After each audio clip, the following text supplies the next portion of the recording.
자, 저희 6월 15일 누리호 발사가 예정돼 있습니다. 지금까지 누리호 발사와 관련해서 관련 주식들의 움직임은 어땠는지 한번 살펴보고요. 올해는 좀 다르죠. 우주 항공 관련 주식들이 이 전쟁 이슈 등과 맞물려서 더욱더 시세가 나고 있습니다. 알파프로 투자전략팀의 정태근 팀장과 함께하겠습니다. 어서 오십시오. 네, 반갑습니다. 이번 누리호 발사가 작년과 다른 점은 뭘까요?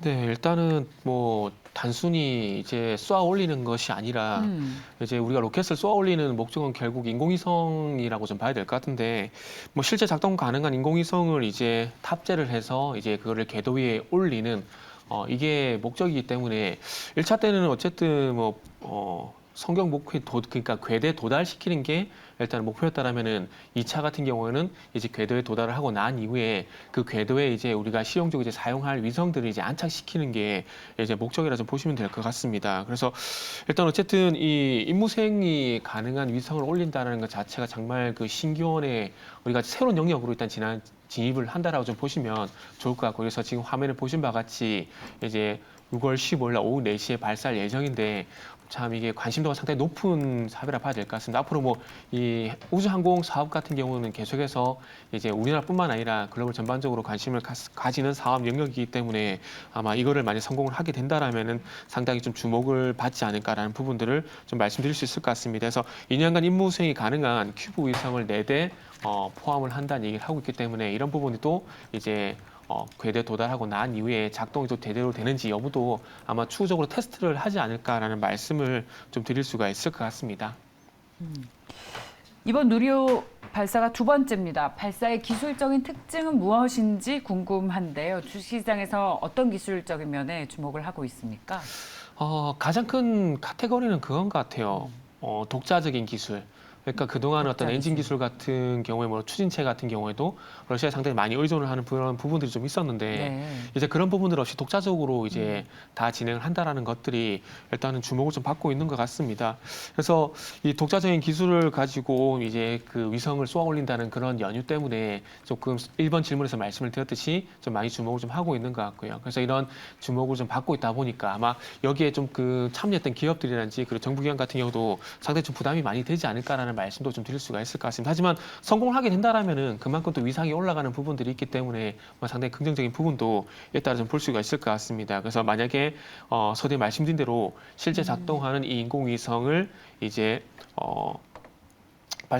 작동할 수 있는 인공위성을 싣고 발사를 하고 난 다음에 궤도에 이제 안착을 하게 되면은 어쨌든 뭐 그 자력으로 이제 이 로켓을 발사할 수 있는 7번째 나라로 도약을 하기 때문에 뭐 상당히 좋은 일이라 좀 봐야 될 것 같고요. 그리고 뭐 비교할 수 있는 부분은 아니지만은 우리가 항상 그 글로벌에서 G7 얘기 많이 하지 않습니까? 그래서 그런 부분과 조금 같은 맥락은 아니지만 비교를 해보게 된다라면은 그만큼 어쨌든 우주 항공 사업 부분에서 위상이 올라가는 일일 수가 있기 때문에 상당히 좋은 일이라 볼 수 있을 것 같습니다. 그래서 결론적으로 이 기술적인 특징은 그동안 뭐 중요 기술, 뭐 추진체 같은 부분들, 액체 엔진 이런 부분들은 많이 의존을 했었지만은 그런 부분들까지 완전히 독자적으로 국산을 시켜서 이 국산을 통해서 자력 기술을 통해서 어쨌든 로켓을 발사할 수 있는 그런 기술을 만들었다는 것이 제가 볼 때는 어떤 기술적인 특징이지 않을까라는 말씀을 좀 드릴 수가 있을 것 같습니다. 예, 또 중요한 게 이제 누리호의 주요 참여 기업 네. 궁금합니다. 그리고 이 기업이 주식시장에 상장돼 있다면 더욱 좋겠는데, 이번 누리호 개발과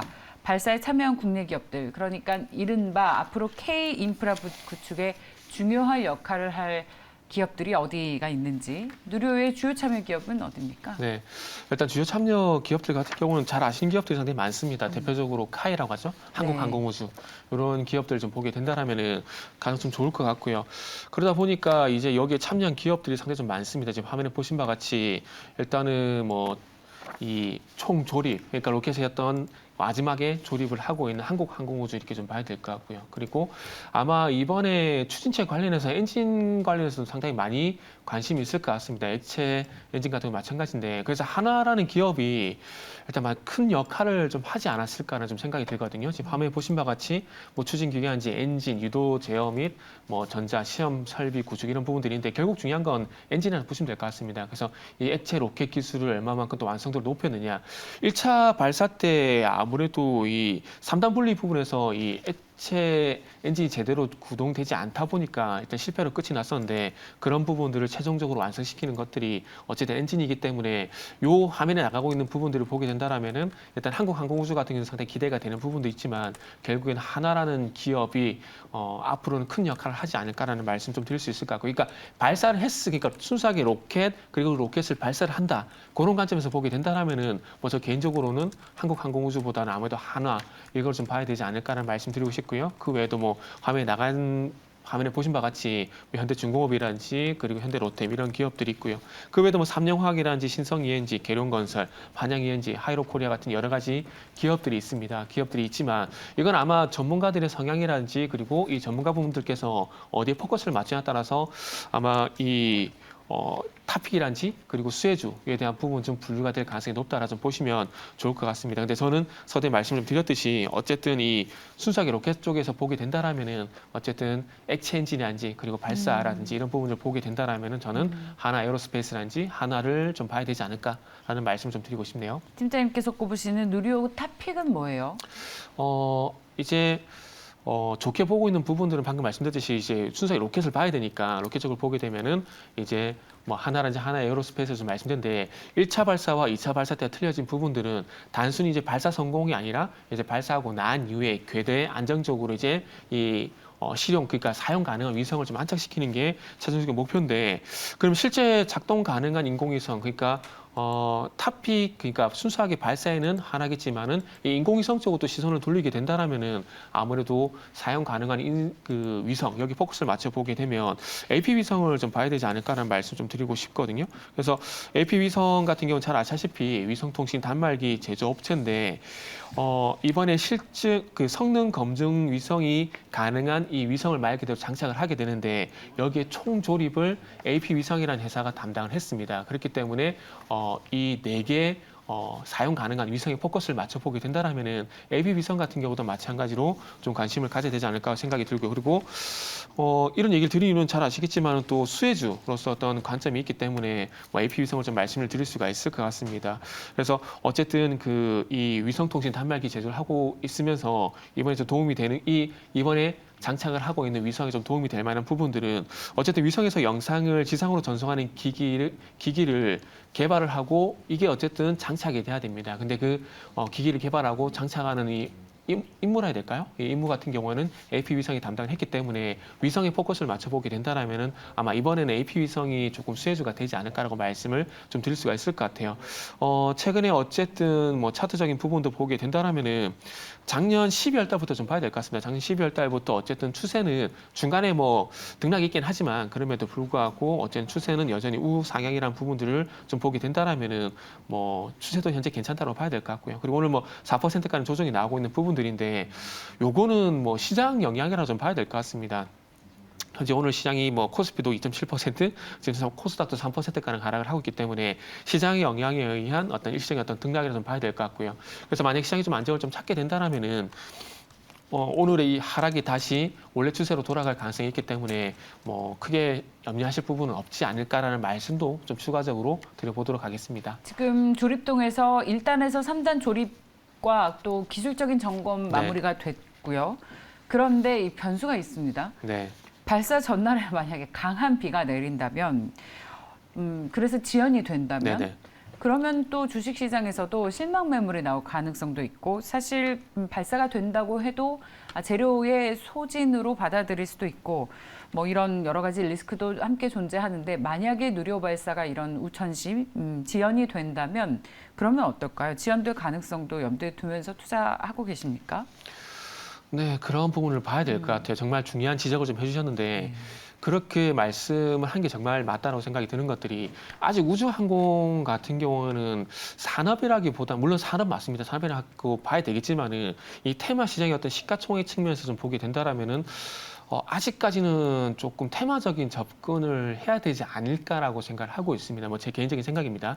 접근을 하게 되는데 그러면 테마적으로 접근을 해보게 된다라면은 아무래도 이 테마에 의해서 등락은 있을 수밖에 없습니다. 발사의 기대감으로 인해서 주가 상승했었다가 말씀하신 대로 지연이 되게 되면은 어떤 문제가 있는 것이 아닌가 그런 불안감 때문에 또 마찬가지로 하락 쪽으로 전환될 가능성도 상당히 높게 볼 수 있을까요?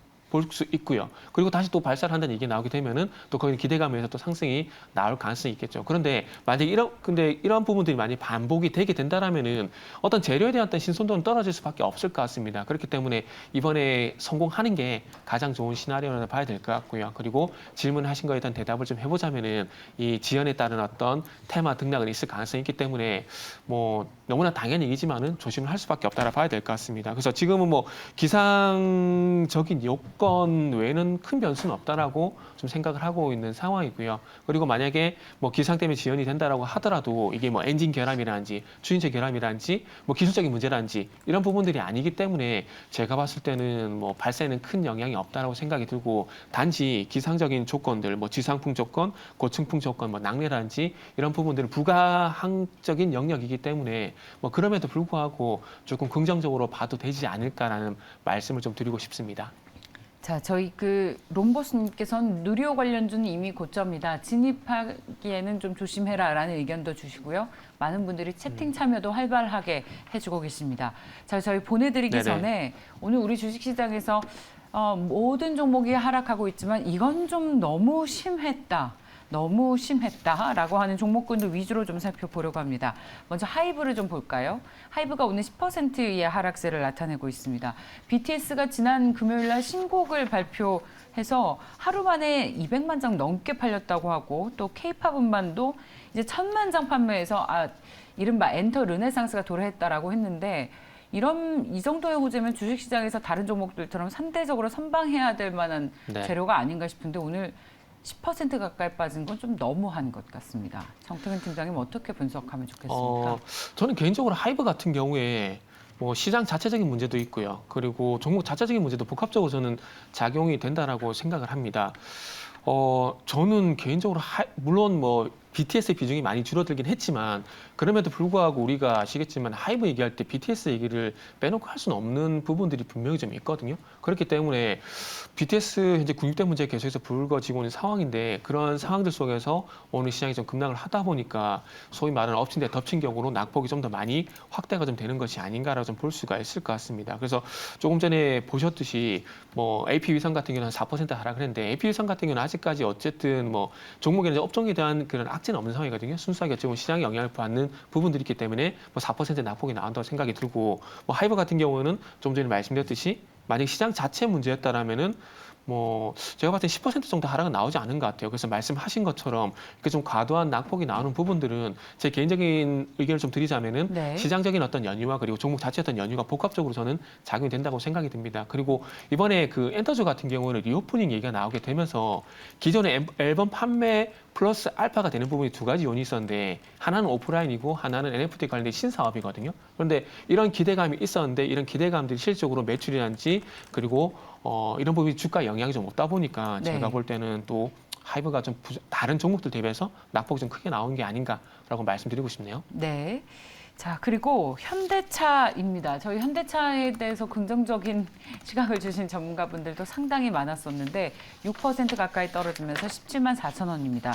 엎친 대로 덮친 게 화물연대가 파업해서 하루에 무려 2천만 대 생산 손실이 발생한다고 하죠. 악재가 겹쳤습니다. 글로벌 공급망뿐만 아니라 지금 인플레이션 시대에 여러 가지 어려운 국면에 내부적인 이슈까지 있는데 기회가 있긴 있을까요?